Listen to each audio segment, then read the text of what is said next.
بسم اللہ الرحمن الرحیم۔ السلام علیکم۔ روزانہ واقعات سننے کے لیے اس چینل کو سبسکرائب کریں۔ حبار بن اسود نے حضور نبی کریم صلی اللہ علیہ وسلم کو بہت ایذائیں اور تکلیفیں پہنچائی تھیں۔ حضور نبی کریم صلی اللہ علیہ وسلم نے اپنی صاحبزادی حضرت زینب رضی اللہ تعالی عنہا کو مکہ معظمہ سے مدینہ طیبہ لانے کے لیے دو صحابہ حضرت ابو رافع اور سلمہ بن اسلم رضی اللہ تعالی عنہما کو بھیجا۔ حضرت زینب ابو الاس بن ربیع کی زوجیت میں تھی۔ جب حضرت ابو الاس نے اونٹ پر محمل میں بٹھا کر مدینہ طیبہ روانہ کیا تو حبار بن اسود کو پتہ چلا کہ حضور نبی کریم صلی اللہ علیہ وسلم کی صاحبزادی بھی ہجرت کر کے جا رہی ہے، تو وہ قوم قریش کے چند اوباش لوگوں کو ساتھ لے کر راستہ روک کر کھڑا ہو گیا اور ایک نیزہ حضرت زینب رضی اللہ تعالی عنہا کو مارا۔ آپ رضی اللہ تعالی عنہا اونٹ سے ایک بڑے پتھر پر گر گئی۔ حضرت زینب رضی اللہ تعالی عنہا حاملہ تھی۔ نیزہ لگنے اور پتھر پر گرنے سے ان کا حمل ساقط ہو گیا، وہ بیمار ہو گئی اور اسی بیماری میں ان کا انتقال ہو گیا۔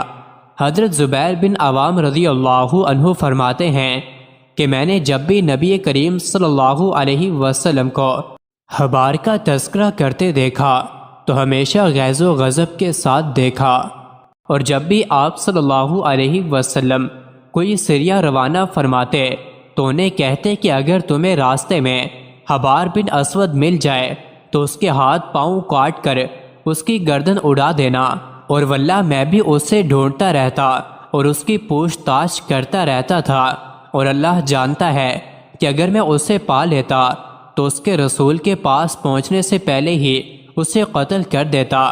پھر ایک مرتبہ وہ اچانک رسول اللہ صلی اللہ علیہ وسلم کے پاس آ گیا اور آپ صلی اللہ علیہ وسلم سے معذرت کرنے لگے۔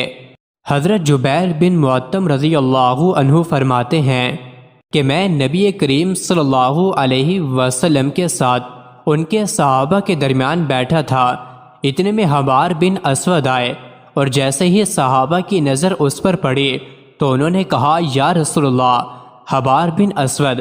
تو آپ صلی اللہ علیہ وسلم نے فرمایا ہاں میں نے اسے دیکھ لیا ہے۔ بعض لوگ ان کی طرف بڑھے تو آپ صلی اللہ علیہ وسلم نے انہیں اشارے سے روک دیا۔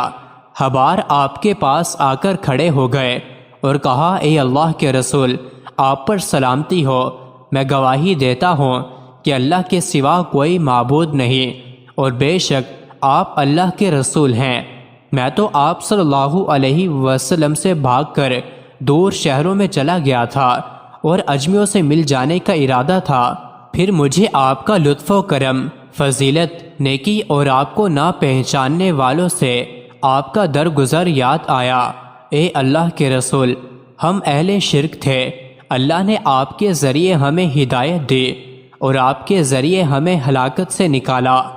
آپ میری جہالت کو درگزر فرمائیں، اور میری طرف سے جو تکلیف آپ کو پہنچی ہے میں اپنی غلطی کا اقرار کرتا ہوں اور گناہ کا مترادف ہوں۔ حضرت زبیر رضی اللہ عنہ فرماتے ہیں کہ حبار کہہ رہے تھے کہ میں آپ کو برا بلا کہنے اور تکلیف دینے میں بہت آگے تھا اور میں ذلیل تھا۔ اللہ تعالیٰ نے مجھے بصارت عطا فرمائی اور اسلام کی طرف ہدایت دی۔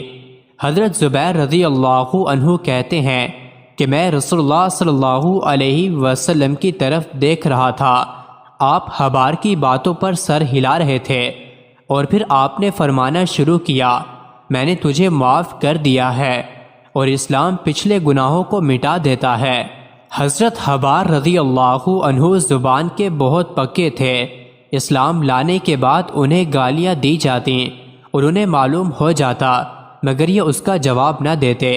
یہ بات جب رسول اللہ صلی اللہ علیہ وسلم کو معلوم ہوئی تو آپ صلی اللہ علیہ وسلم نے انہیں فرمایا کہ حبار، جو کوئی تمہیں برا بھلا کہے تو اسے مناسب جواب دے دیا کرو۔